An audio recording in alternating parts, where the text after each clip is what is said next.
اعوذ باللہ من الشیطان الرجیم بسم اللہ الرحمن الرحیم۔ صوفی انور حسین شیخ مسلسل 2 ایپیسوڈ سے میں تاریخ کربلا عوام کو بتا رہا ہوں۔ آج یہ ہمارا تیسرا اور آخری ایپیسوڈ ہے۔ انشاءاللہ ہم اس ایپیسوڈ میں کربلا کا جو واقعہ ہے اس پر تفصیلی گفتگو کریں گے اور اس کے نتائج کیا ہے اس پر بھی کچھ بات کریں گے۔ سب سے پہلے میں شروعات کروں گا، گزشتہ روز ایپیسوڈ 2 میں ہم کربلا کے اس مقام پر آ کر پہنچے تھے جہاں مولا حسین کا قافلہ نئے نوا میں آ کر رکا تھا۔ جانا تھا انہیں کوفہ، مگر ان کا راستہ روک کر ابن زیاد، عمر سعد، سمرجل جوسن اور کئی ایسے ملعون جن پہ آج ہم لعنت کریں گے، ایسے لوگوں نے مولا حسین کے نہتھے قافلے، بچے بوڑھوں کے قافلے پر ان کا پانی روک کر انہیں کوفہ جانے سے منع کر دیا۔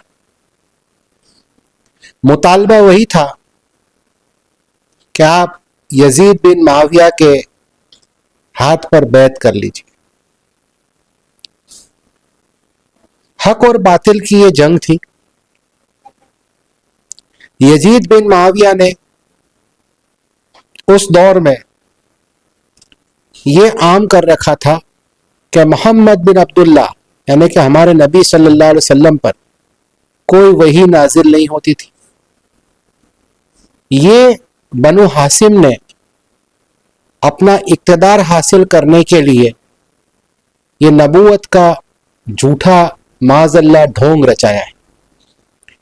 یہ یزید کی سوچ تھی اور اسے یہ سوچ اپنے آبا و اجداد، اپنے بزرگوں سے ملی تھی، جنہوں نے، ہم نے پہلے ایپیسوڈ میں بتایا کہ مجبوری میں آ کر کلمہ پڑھا تھا، اور نہ وہ صحابہ تھے، نہ اولین تھے، نہ آخرین تھے، نہ مہاجرین تھے، بلکہ وہ تلقا تھے۔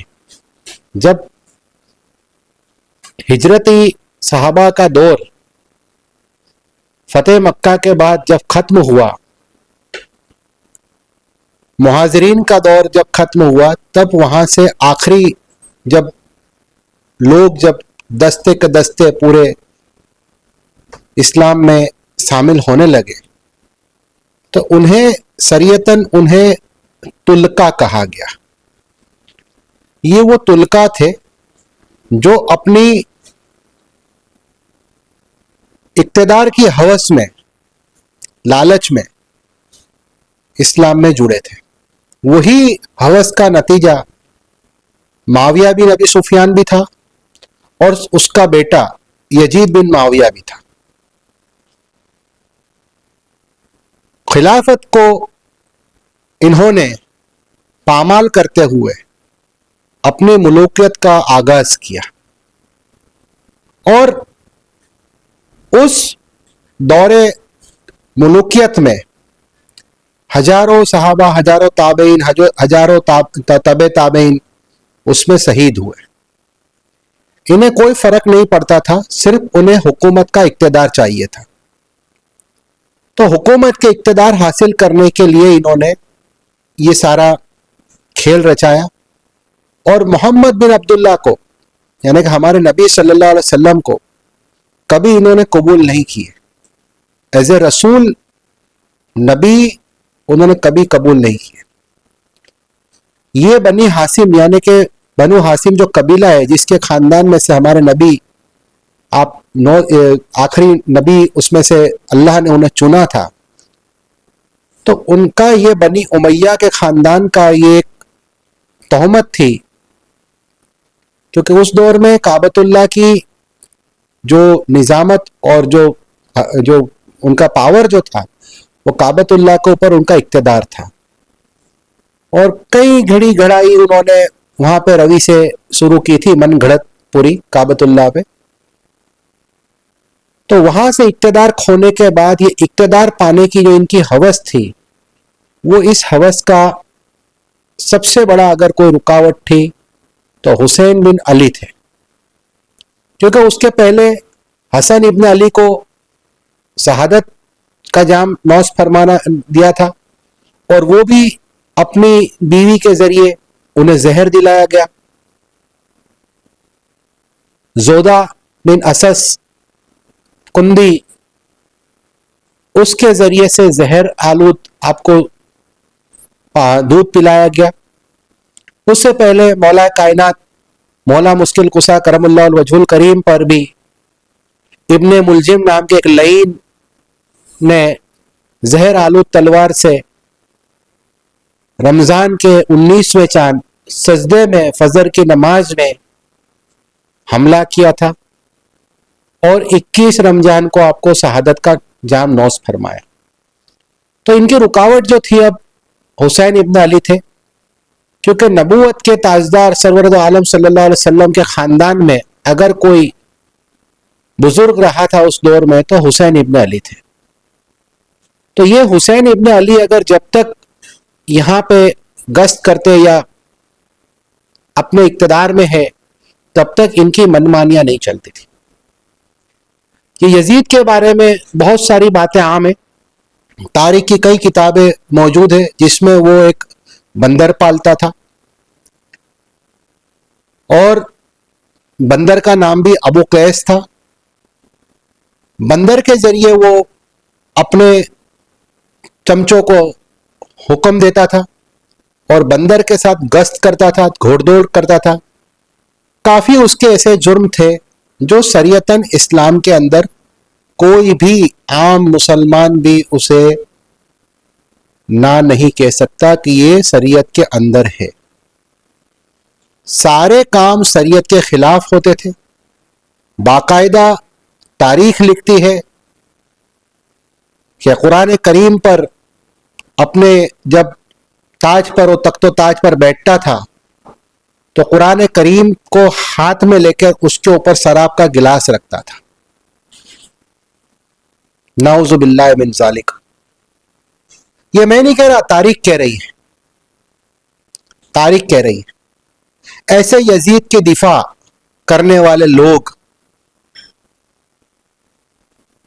ایسے ظالم کی دفاع کرنے والے لوگ، ایسے حاکم کی دفاع کرنے والے لوگ اگر آج کی حکومت کی مخالفت کرتے ہیں تو انہیں کوئی حق نہیں بنتا. کل کے ظالم سے محبت کرنا اور آج اپنے مخالفت کرنا یہ دوگلا پنتی ہے. اپنے آپ میں جھانک کر دیکھیے کہ کیا نواسہ رسول صلی اللہ علیہ وسلم کی شہادت خوش ہونے والی چیز ہے؟ چھوٹے چھوٹے نونہال بچوں کی، دودھ منہ بچوں کی شہادت، 6 مہینے کے علی اصغر کی شہادت کیا خوش ہونے والا واقعہ ہے؟ جوان بچوں کے لاشا لے کر ایک بوڑھا باپ ہاتھ میں لے کر لاش لے کر اللہ کی بارگاہ میں رجوع کرتا ہے کہ اللہ اگر کوئی بھی میری یہ خطا رہ گئی تو اسے معاف کر دے اور اللہ اسے میری شہادت کو قبول فرما. تو کیا یہ خوشی کا مقام ہے ہمارے؟ ہم خوش ہوتے ہیں اس بات پر کہ 10ویں محرم کو نئے جوڑے پہنیں گے، خوشبو لگائیں گے، عطر لگائیں گے، اچھے پکوان پکائیں گے، یہ خوش ہونے کا مقام ہے؟ اللہ کے بندو، کربلا کو سمجھو. اللہ نے آپ کو اس دنیا میں جب پیدا کیا تو آپ کو کوئی نہ کوئی مقصد کے لیے پیدا کیا ہے. اللہ نے ہم سے ہر کسی سے مقصد کے لیے پیدا کیا. ہم جانور، آوارہ جانور نہیں ہے کہ ہم آئیں گے دنیا میں آئے اور آ کے چلے گئے. ہمارے لیے کوئی مقصد ہے، حیات زندگی کا کوئی مقصد ہے. ہماری عبادت اپنی جگہ، ہماری ریاضت، ہماری تواضع اپنی جگہ، لیکن وفاداری سب سے اہم ہے. بیعت اگر کسی کی کرتے ہو تو بیعت تک پہنچنے کا بھی آپ کو مادہ ہونا چاہیے. بیعت ہم کس کی کر رہے ہیں؟ بیعت کا مطلب ہوتا ہے اپنے آپ کو رجوع کرنا. کس کو رجوع کرتے ہیں؟ ہم کلمہ اللہ کے رسول کا پڑھتے ہیں, نبی کریم محمد رسول اللہ صلی اللہ علیہ وسلم کا کلمہ پڑھتے ہیں, اور ہم اتباع کس کی کرتے ہیں؟ اسلام کے مخالفوں کی, نبی کریم صلی اللہ علیہ وسلم کے خاندان اہل بیت کے مخالفوں کی. ہم کون ہیں؟ ہم اپنے آپ کو پہچانیں. دوستو, کربلا کا یہ واقعہ بہت حیرت انگیز ہے. انسانی تاریخ میں ایسا ظلم آپ کو کہیں نہیں ملے گا. اب تاریخ اٹھا کے پڑھ لو, بڑے سے بڑے ظالموں نے, بڑے سے بڑے دنیا کے تمام حکمرانوں نے ایسے چھوٹے چھوٹے بچوں پر ظلم نہیں کیا, جبکہ یہ مسلمان ہوتے ہوئے اپنے مسلمان بھائیوں پر انہوں نے ظلم کیا تھا. کسی کو نہیں بخشے, اور وہ بھی ظلم جو تھا وہ صرف اقتدار کی ہوس میں. اقتدار پانے کی ایسی ہوس تھی کہ خاندان نبوت کو ختم کر کے ہی ہم اقتدار پا سکتے ہیں, ورنہ اقتدار نہیں پا سکتے. تو یہی سوچ اور یہی لالچ کے چلتے مسلمانوں نے آپس میں خون ریزی کری. ہم تو مسلمان کہہ ہی نہیں سکتے. خاندان اہل بیت کے چشم و چراغوں پر, خاندان اہل بیت پر چھری چلانے والا, وہ بھی کلمہ پڑھ کر, کیسے مسلمان ہو سکتا ہے؟ ہم یاد کریں, ہم سوچیں. ان علماءوں سے بھی میں درخواست کرتا ہوں کہ کیا آپ کے خاندان میں آپ کے بچے نہیں ہیں؟ آپ کے اہل و عیال نہیں ہیں؟ آپ کے بزرگ والدین نہیں ہیں؟ آپ اس امت کو کہاں لے کر جا رہے ہیں؟ غم حسین منانے کے لیے کسی فتووں کی ضرورت نہیں ہے ہمیں. ہمارا دل روتا ہے, دل میں آزاری ہے ہماری. آپ جو دینداری کے نام پر جو ٹھیکیداری کر رہے ہیں,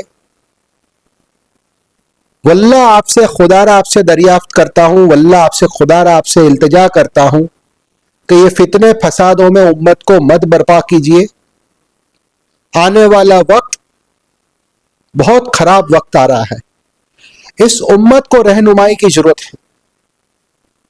علماء دین بن کر جب آپ بیٹھے ہیں تو امت کی رہنمائی کیجیے, امت کو گمراہ مت کیجیے. اللہ کے رسول کا, اللہ کے ولیوں کا, اللہ کے پاک دامن برگزیدہ بندوں کا واسطہ ہے آپ کو کہ خدا را امت کو فرقوں میں اور فتنوں میں مت بانٹیے. نہ میں تفضیلی ہوں, نہ میں رافضی ہوں, نہ میں خارجی ہوں. میں ایک عام مومن مسلمان ہوں جو شریعت محمدی رسول اللہ صلی اللہ علیہ وسلم کی شریعت کو فالو کرتا ہے. ایک عام مسلمان ہوں. نہ میں ذاکر ہوں, نہ میں عالم ہوں. میں صرف یہ کہنا چاہتا ہوں کہ امت کو اتنے فرقوں میں بانٹنے کے بعد بھی اگر آپ کا دل نہیں بھرا تو خدا کو کل مرنے کے بعد کیا منہ دکھاؤ گے؟ آپ کی دنیا سنور جائے گی. اگر دنیا کے اقتدار کی ہوس اور لالچ جس طرح یزید کو تھی وہی لالچ آپ کو ہے تو دنیا تو آپ کی سنور جائے گی, چند روپے مل جائیں گے, چند سکے مل جائیں گے, لیکن آخرت کے ذمہ دار آپ رہو گے. نسلیں برباد ہو جائے گی, نسلیں. آپ سے التجا ہے. بہرحال ہم اپنی بات پر واپس آتے ہیں کہ کربلا کے یہ جو 7 سے لے کے 10 تک کا ایام ہے, جو 3 دن ہے, 7ویں چاند ان چھوٹے بچوں پر ظلم کی یہ انتہا ہوئی کہ آپ کے ساتھ پانی بند کر دیا گیا. اور پانی بند کرنے کے بعد چھوٹے چھوٹے بچے بلکنے لگے. ایسے ریگستان, تپتا صحرا, دھوپ کی شدت ہے, آج ہمارے یہاں پہ 40 ڈگری کی جب دھوپ ہوتی ہے تو ہمارے گھروں میں اے سی پھیلنے لگتے ہیں. اس دور کی 55 ڈگری کی شدت کی دھوپ اور سر پہ کوئی چھایا نہیں. ایسی دھوپ میں کوئی باپ کوئی بزرگ اپنے بچوں کو اپنے پریوار کو لے کر کیسے سہن کرے گا؟ آپ اس پر صرف غور کیجئے. ایسے تپتے صحرا میں ایسی دھوپ میں پھر پانی بند کرنا، اور وہ بھی اپنے آپ کو مسلمان کہتے ہوئے پانی بند کرنا. یہ تاریخ کا کون سا ایسا یہ ورق ہے جو اتنی شدت سے ظلم ہوا ہو؟ یہ کون سی ایسی تاریخ ہے؟ اور آخر کار بس وہی بات، بیعت کرو بیعت کرو، وہی بات بیعت کرو. جبکہ پہلے دن سے انہیں پتا تھا کہ حسین ابن علی یزید بن معاویہ کی بیعت کبھی کرنے والے نہیں ہیں. پھر بھی یہی مطالبہ، زبردستی کا مطالبہ. تو یہ ایک بات سمجھ میں یہ آتی ہے اس سے کہ یزیدی آئیڈیولوجی میں جو بھن مت جو ہوتا ہے، ویچارک متبھید جس کو کہتے ہیں، ڈیفرنس آف اوپینین جس کو کہتے ہیں، اس کے لیے کوئی جگہ نہیں ہے. اگر کوئی اپنی بات نہیں مانتا ہے تو اس کا سر قلم کر دو. بس یہی ایک وچار دھارا ہے. اور یہ وچار دھارا آج دنیا کے کئی مسلم ممالکوں کے اندر پنپی ہوئی ہے کہ ہمارے خلاف اگر جو گیا اسے یا تو جیل میں ڈال دو یا اس کا سر قلم کر دو. یہ ایک سوچ وہاں سے شروع ہوئی. اپنی مرضی کی حکومت کرنا، اور اگر کوئی حکومت کے مخالفت کرے تو اس کا سر قلم کر دو. بہت خوش قسمت ہم ہیں یہاں پہ کہ ہم ہندوستان میں رہ رہے ہیں، اور ہندوستان کے اندر آج ہمیں پوری آزادی ہے اپنی سوچ رکھنے کی، اپنی مخالفت کرنے کی. یہ سوچ رکھنے کی آزادی ہمیں یہاں پہ زندہ رکھے ہوئے.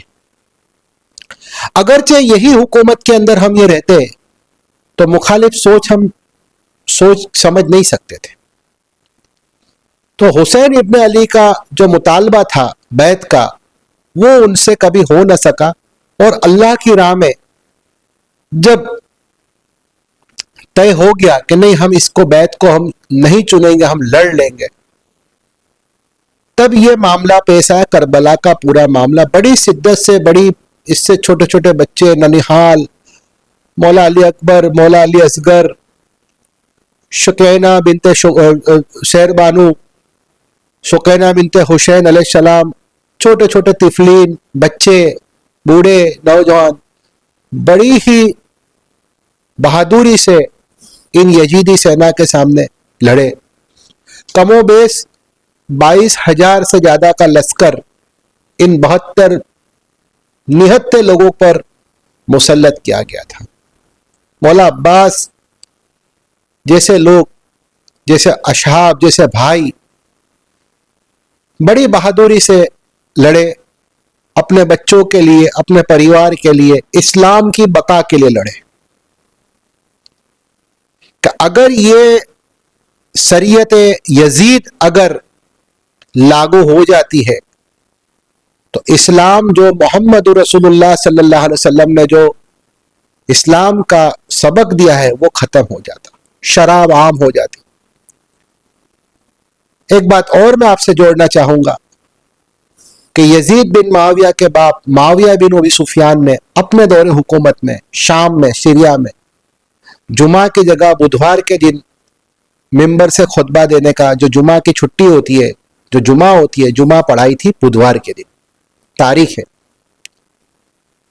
اور تاریخ کو پھرانے کا، شریعت کو الٹانے کا، شریعت کے اندر نئے نئے انتصار پیدا کرنے کا، نئی نئی جھوٹی حدیثیں گھڑنے کا جو سلسلہ جو شروع ہوا، یہ دور معاویہ میں شروع ہوا. آج کوئی مجھے جو کہے، میں تاریخ سے بات کروں گا. کوئی اگر وفادار معاویہ ہے تو وہ ان کی سوچ ان کو مبارک ہے. ہم تاریخ کی بات کرتے ہیں.